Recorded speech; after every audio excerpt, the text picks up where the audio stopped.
ভগবান শ্রীকৃষ্ণ বলছেন, অর্জুন, যিনি মন বাক্য কর্ম দ্বারা আমার আশ্রয় গ্রহণ করেন তাহার কোনো ভয়ই থাকে না। মন আমার চিন্তায় নিযুক্ত করো, বাক্য আমার কথাই উচ্চারণ করো, আমার কর্মই ব্যাখ্যা করো, হস্তপদ দ্বারা যাহা করো আমার জন্যই তৎসমস্ত কৃত করো।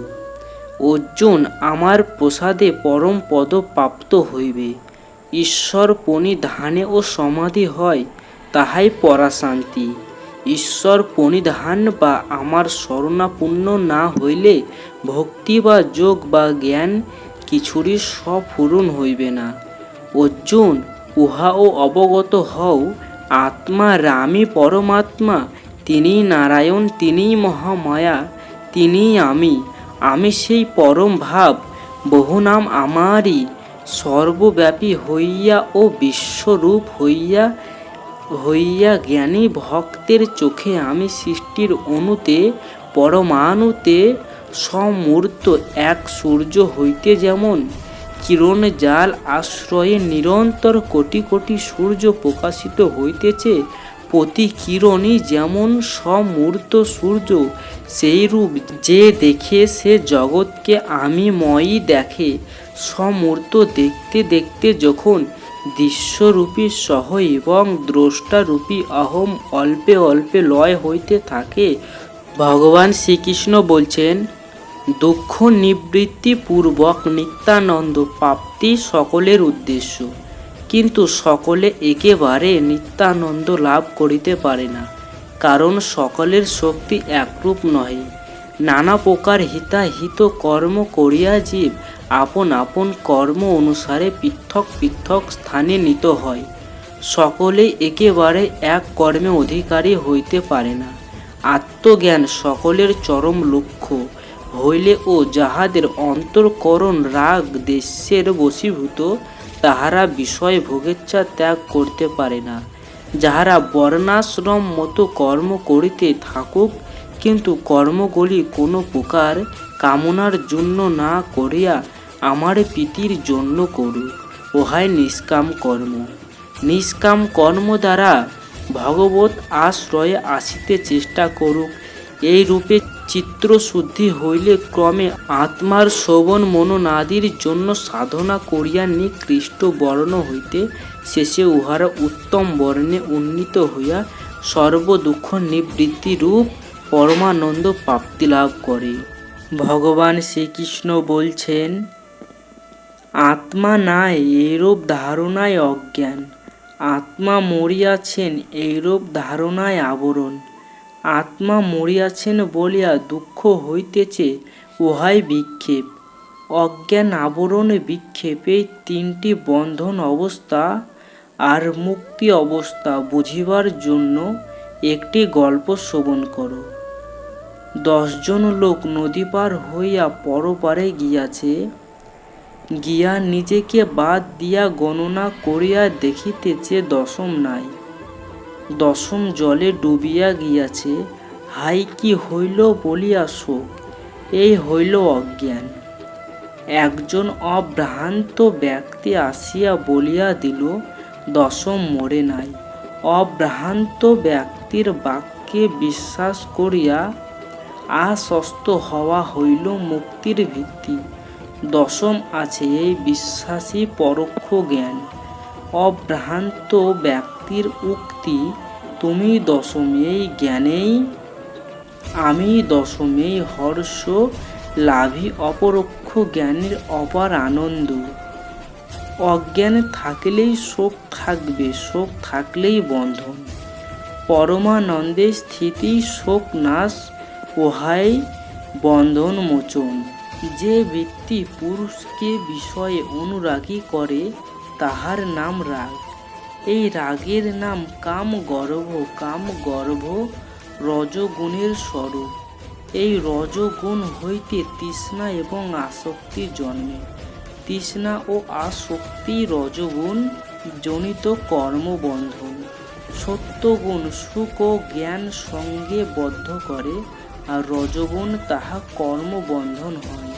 অপ্রাপ্ত বস্তু পাইবার যে বলবতী ইচ্ছা, তাহার নাম তৃষ্ণা। আর প্রাপ্ত বস্তু বিনাশ পথে ছুটিলে ও তাহাকে রক্ষা করিবার যে ইচ্ছা, তাহার নাম সঙ্গ বা আসক্তি। বিষয়ে অনুরাগ জন্মালেই নানা প্রকার কার্য হয়। জীব বিষয় অনুরাগের বশে নানা কর্মে প্রবৃত্ত হয় এবং বন্ধনে পড়ে।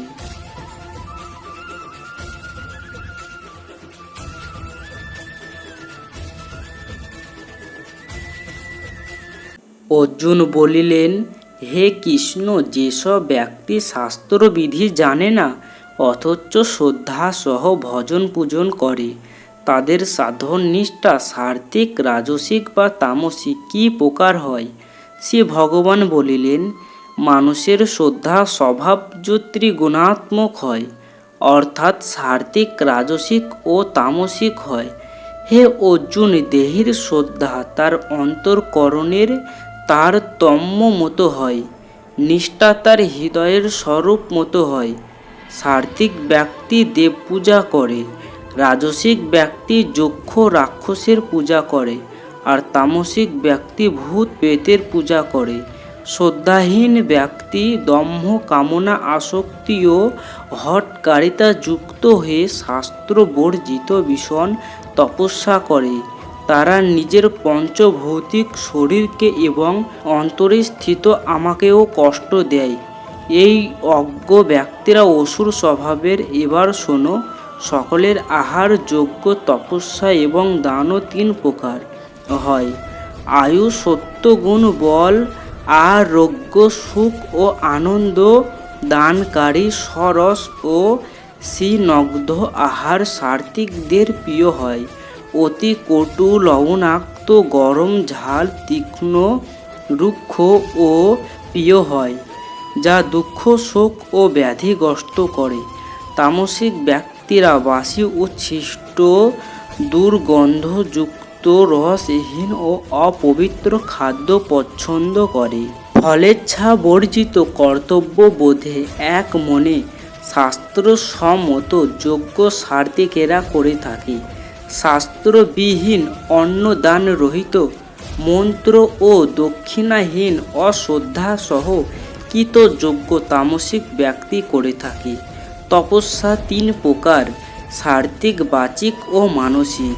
দেবতা, ব্রাহ্মণ, গুরু ও জ্ঞানী জনের পূজা, সুচিতা, সরলতা, ব্রহ্মচর্য পালন, অহিংসা ইত্যাদি শারীরিক তপস্যা। অনুদেগ কর, সত্য, প্রিয় ও হিতকারী বচন, ধর্মগ্রন্থ পাঠ ও অভ্যাস, এগুলি বাচিক তপ। চিত্তপ্রসন্নতা, সৌম্যভাব, মৌনতা, আত্মসংযম ও চিত্তশুদ্ধতাকে মানসিক তপ বলে। পরম শ্রদ্ধা সহ ফলাকাঙ্ক্ষাহীন হয়ে কৃত এই ত্রিবিধ তপকে সাত্ত্বিক তপস্যা বলা হয়। অপরের কাছে প্রশংসা বা মান পাবার জন্য দম্ভ ও অহংকার সহ কৃত তপকে রাজসিক তপ বলা হয়। দুষ্টু বুদ্ধির বশে অপরের ক্ষতি করার জন্য অপরকে বা নিজেকে কষ্ট দিয়ে যে তপস্যা করা হয়, তাকে তামসিক তপ বলা হয়। প্রত্যুত্তরের আশা না রেখে দেশ, কাল, পাত্র অনুসারে অনুপকারী ব্যক্তিকে কর্তব্য হিসাবে যে দান করা হয়, তাকে সাত্ত্বিক দান বলে। প্রত্যুপকারের আশায়, স্বর্গ বা পুণ্য কামনায় সদিচ্ছাবিহীনভাবে মন ক্লেশ দেওয়া দানকে রাজসিক দান বলে। অবজ্ঞাপূর্বক, অযোগ্য, দেশ ও কালে, অপাত্রে, অসম্মানে করা দানকে তামসিক দান বলে। ওং তৎসৎ। এই ত্রিশব্দে পরমাত্মা শ্রীভূষিত। সেই পরমাত্মা সৃষ্টির প্রারম্ভে বেদ, ব্রাহ্মণ ও যজ্ঞের সৃষ্টি করেছেন। সেই জন্য ওম শব্দ উচ্চারণ পূর্বক সদা শাস্ত্র বিহিত যজ্ঞ, দান, তপক্রিয়া আরম্ভ করতে হয়।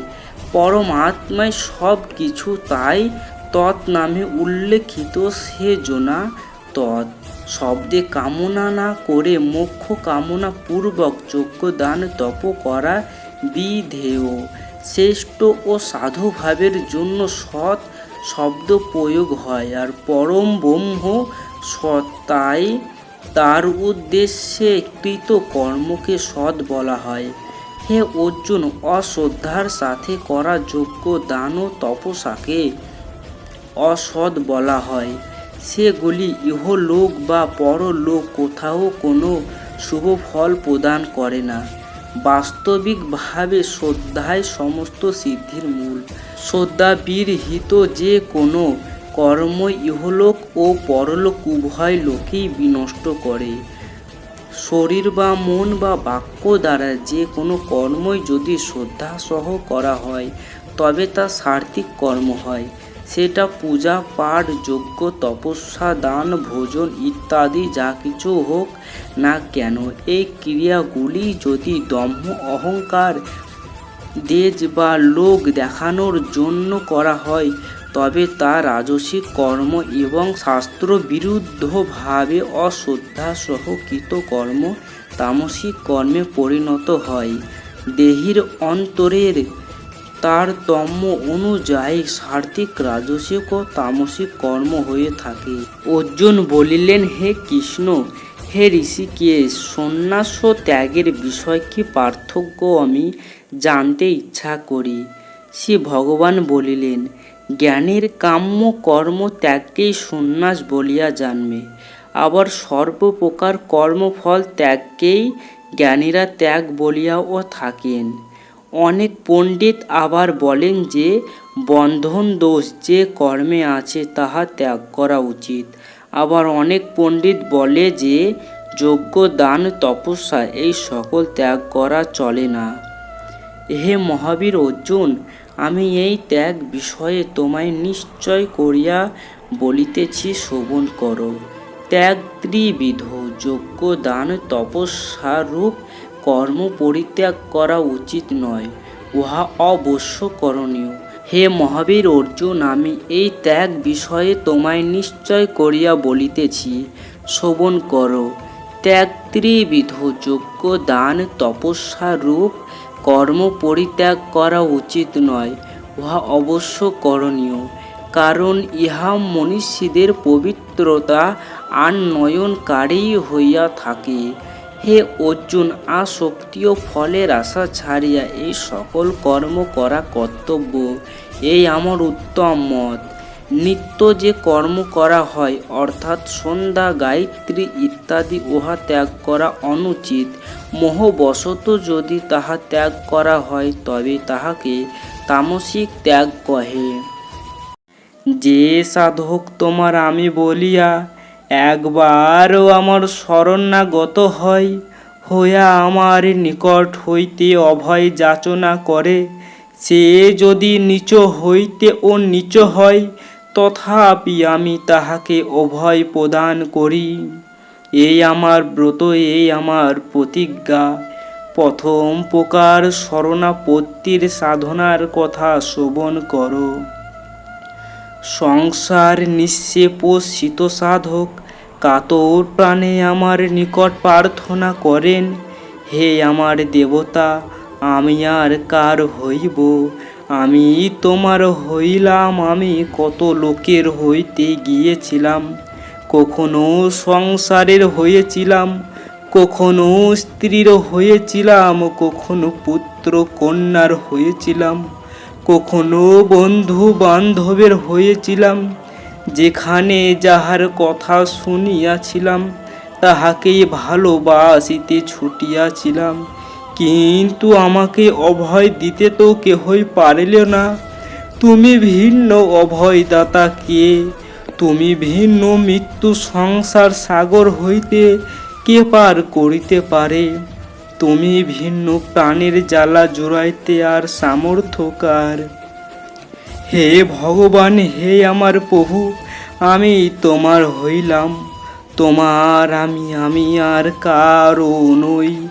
আমি কাম ক্রোধের আর হইতে চাই না, আমি লোভ মোহের আর হইতে চাহি না, আমি রূপ রসের আর হইতে চাহি না, আমি কোনো প্রকার ভোগের আর হইতে চাহি না। আমি তোমার পারোদ্ধ বসে আমায় যাহাই কেন করিতে হোক, আমি যে তোমার উহা আর ভুলিব না। যাহা হয় সব সহ করিয়া যাইব। আমার একমাত্র থাকিবে তুমি। কর্ম স্রোতে আমি যে অবস্থায় পড়ি না কেন, আমি সকলই সহ করিব। আমি ভাবিব আমার সকল অবস্থায় তুমি জানিতেছ। আমার যাতনা দূর করিয়া আমাকে তোমার করিয়া লইবার জন্যই তুমি পূর্বকৃত কর্ম ভোগ করাইয়া দিতেছ।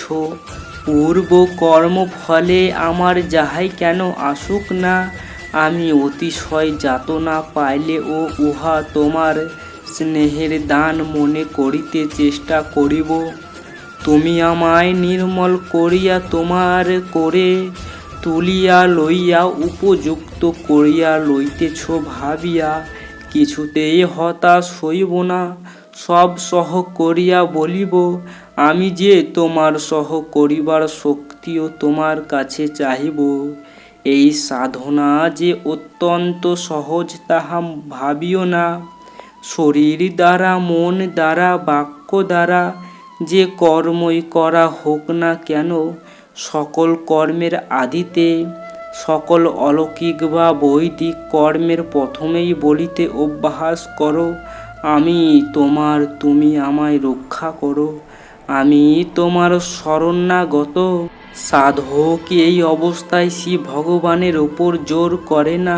শ্রী ভগবানের সহিত এক হইতে ও চায় না। সাধক আমি তোমার এই সাধনা অভ্যাস করতে করতে আমার নিকট প্রার্থনা করে।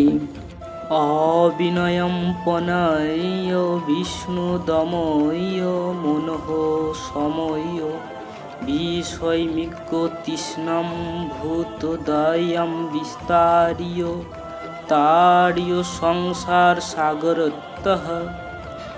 হে বিষ্ণু, আমার অভিনয় দূর করো, মন দমন করো, বিষয় তৃষ্ণা শান্ত করো, আমি যেন সর্বভূতে দয়া বিস্তার করিতে পারি। হে প্রভু, আমাকে সংসার সাগর হইতে ত্রাণ করো।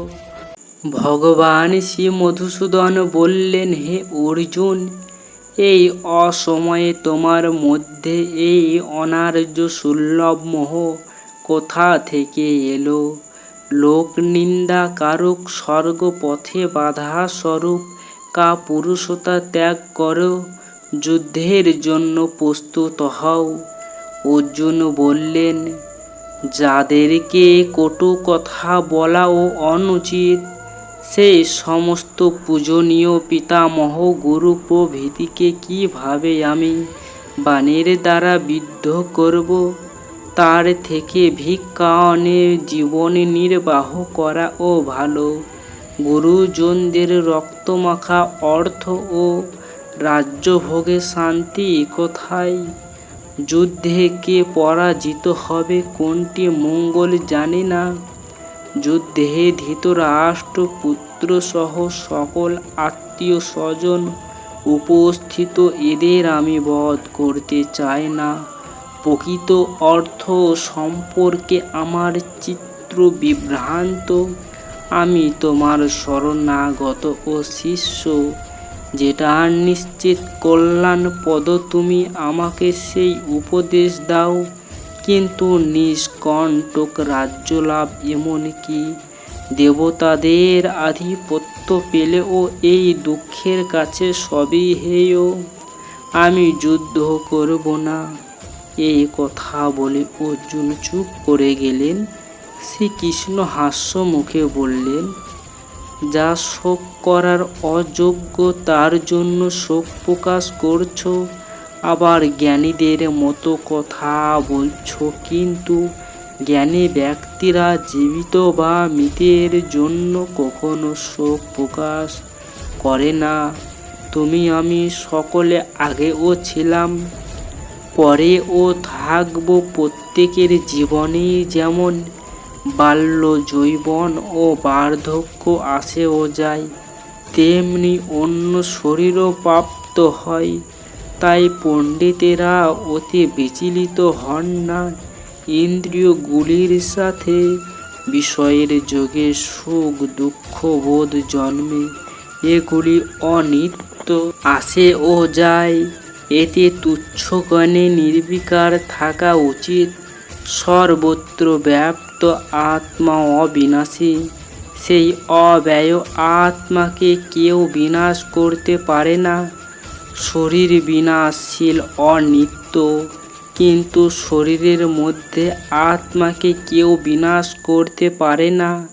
এই আত্মা নিত্য, ভোগরহিত ও পরিমাণ শূন্য। আত্মা নিহত হন না বা কাউকে হত্যাও করেন না। আত্মা কখনো জন্মায় বা মরেও না। এর ক্ষয়ক্ষতি বৃদ্ধি কিছুই নেই। আত্মা জন্মরহিত, নিত্য, বর্তমান, শাশ্বত ও অনাদি। শরীরের মৃত্যু হলেও আত্মার মৃত্যু নেই। যিনি এটি জানেন তিনি কাকেই বা বধ করেন বা বধ করান। মানব যেমন পুরাতন বস্ত্র ছেড়ে নতুন বস্ত্র পরিধান করে, আত্মাও তেমনি পুরাতন দেহ ত্যাগ করে নতুন দেহ ধারণ করে। এই আত্মাকে অস্ত্র কাটতে পারে না, আগুন পোড়াতে পারে না, জল ভেজাতে পারে না এবং বাতাস সূক্ষ্ম করতে পারে না। আত্মা নিত্য, বর্তমান, সর্বত্র ব্যাপ্ত, পরিপূর্ণ, স্থির, অচল এবং সনাতন। এরূপ জেনে তোমার শোক করা উচিত নয়, কারণ জন্মালে অবশ্যই মরতে হবে, এড়ানো যাবে না। তাই তোমার দুঃখ করা বৃথা। জীব জন্মের আগে কি ছিল, মরার পর কি হবে জানে না, কেবল বর্তমানটুকুই জানতে পারে। সুতরাং শোক ত্যাগ করো। যুদ্ধ করা ক্ষত্রিয়ের ধর্ম। ভাগ্যবান ক্ষত্রিয়রাই এমন যুদ্ধের সুযোগ পায়। কাজেই তুমি যদি যুদ্ধ না করো তবে তোমার ক্ষত্রিয় ধর্ম এবং কীর্তি নষ্ট হবে, স্বধর্ম নষ্টে পাপ হবে, সকলের কাছে হেয় হতে হবে, অপমানিত হতে হবে, যা মৃত্যুর থেকেও দুঃখদায়ক।